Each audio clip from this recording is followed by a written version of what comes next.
Je sais que vous aimez tous la Bretagne, mais là, c'est la Bretagne qui vient à vous, 20 rue de Raux, à la Salle.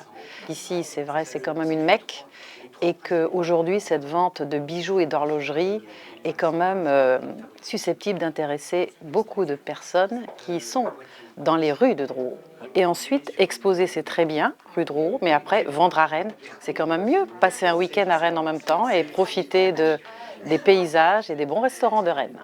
Dans la mesure où nous faisons de l'expertise, on est sollicité par des clients et là on a un couple qui est venu nous présenter cette montre. Alors on appelle ça une montre marine portative à rouleau, signée bien sûr Louis Berthoud, et donc on appelle ça également de type régulateur. Il n'y a qu'une aiguille au centre qui est l'aiguille des minutes, l'aiguille des heures est dans ce petit cadran en haut et la trotteuse équilibrée est à 6 heures.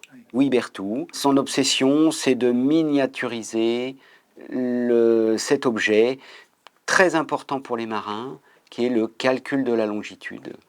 Pouvoir naviguer, pouvoir partir d'un point et arriver au point souhaité avec peu d'écart en fait.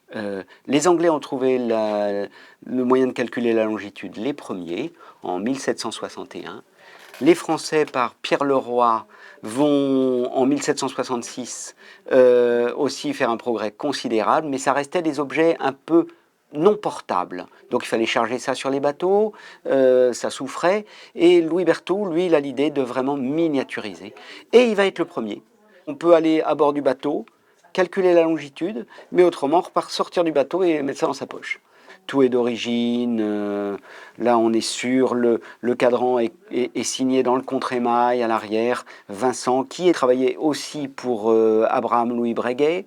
Le boîtier est signé Joly, également était fabricant de boîtiers pour Breguet. On était quand même sur de belles pointures de cette magnifique période pour l'horlogerie qu'est la seconde moitié du 18e. On a vu beaucoup de créations, beaucoup d'horlogers de talent. C'est préfigure de l'horlogerie moderne en fait. Terminer ma carrière d'horloger avec une pièce comme ça, oui, c'était vraiment important pour moi, vraiment une très belle émotion.